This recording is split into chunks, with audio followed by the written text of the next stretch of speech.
Usually I couldn't be standing in the middle of I-65, but right now I am, along with many other people, after two tractor trailers collided, causing backup for miles. One tree happened to land right on a moving truck. You can see here in this video that it did quite the damage. Now I'm standing on the corner of Scottsville Road and Lovers Lane, where traffic isn't too heavy, and right now it's still just rain. Another day in the courtroom as the final three witnesses testified, wrapping up the three-day hearing over the non-resident student agreement between Bowling Green and Warren County schools. And the Bosnian community here in Bowling Green is hurting for the people in their home country as the disaster worsens each day. This afternoon was the first time there were more smiles than tears since that tragic night as the two who survived the fire finally made it back home. Our Kristin Martin joins us with tonight's top story at 10. Michael, many of the same people who were saying goodbye at Muhlenberg County High School's West Campus during the funeral last Saturday were saying hello today as they welcomed Chad and Kylie home from the hospital with the homecoming parade. I'm excited that she's finally well enough to come home and get ready to start a new chapter in their lives together. It was a moment the entire community had been waiting for. Chad Watson and his 11-year-old daughter Kylie's return. We knew they'd be coming home. We just didn't expect it to be now, but we're beyond thankful. They spent more than 2 weeks in the hospital recovering from burns they got in a house fire that killed 9 of their family members. Her and her dad are living miracles. About 3 o'clock this afternoon, Chad and Kylie arrived in Greenville to signs, balloons, and cheers from family, friends, and even strangers. I told her that we would all be here to support her and we couldn't wait till she got to come home. As Chad drove by, Kylie was smiling in the passenger seat. And I'm sure she was just as happy as everyone else out here. And I couldn't help, like, I kept tearing up. It just kept coming. After focusing on so much loss, they were ready to look ahead. Because seeing her was like closure, and supporting her that, you know, like, we're glad that she kept going, that she didn't give up just like when the family was lost. So. But they know Chad and Kylie still have a lot of physical and emotional healing to do. But God would bring them through it. Because, you know, they're Watson strong. And today at the homecoming parade, everyone was able to finally see that strength face to face once again. It was touching. It was so touching. And we love Kylie. We love you. Yeah, we love you guys. And we're really glad you guys got to come home.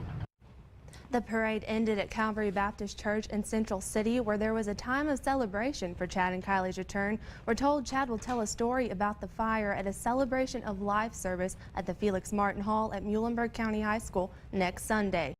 I thought I heard a train. I didn't hear a whistle.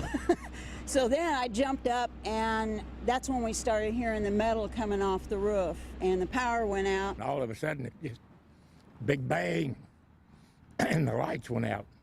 Reports of downed trees and power lines poured in as the storm hit Kentucky last night, but that wasn't the worst of the damage. We came down the hallway and noticed there was water coming in upstairs and down in our cafe, and then when they put the lights up, I noticed my car was smashed. It's not the holiday Newell hoped for. She would have been on the road to Tennessee for Christmas today. Instead, she was cleaning up the mess the storm left behind.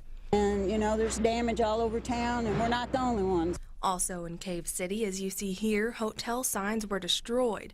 One at the Super 8 smashing a power line. Hotel guests did not want to speak on camera, but said it sounded like the end of the world.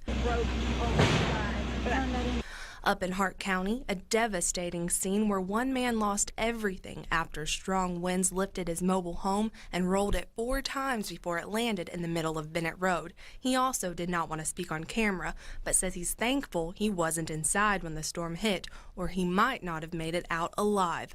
The National Weather Service says no injuries were reported in Barron or Hart counties, despite the damage. A lot of straight line wind damage all across the area. Hart County, Greene, Taylor here in Barron County, but I think it would not surprise me we find a tornado as we go north and east of here. As for Newell, she's just thankful no one was hurt and for the friends she has to help her pick up the pieces. All eyes are on 2 political heavyweights just days before the primary election. Both Senator Mitch McConnell and Secretary of State Allison Lendergan Grimes made stops right here in South Central Kentucky. Our Kristin Martin caught up with both of them as they met with crowds supporting them to their run to represent Kentucky in the U.S. Senate. This is tonight's top story at 10. A crowd in downtown Franklin welcomed Allison Lundergan Grimes as she rolled into town for a jobs bus tour this morning. She said she hopes to become Kentucky's first female United States Senator. Results from a new Bluegrass poll make it look possible as she leads McConnell 43 to 42%. We're excited about the momentum that continues to grow, and Kentuckians are saying this election isn't up for sale. They won't be bought no matter how many millions of dollars Mitch McConnell tries to put out there in negative, nasty ads. They're ready for someone that actually has a jobs plan to grow the middle class. Later at a meet and greet in Bowling Green, Senator Mitch McConnell wasn't too concerned about those results.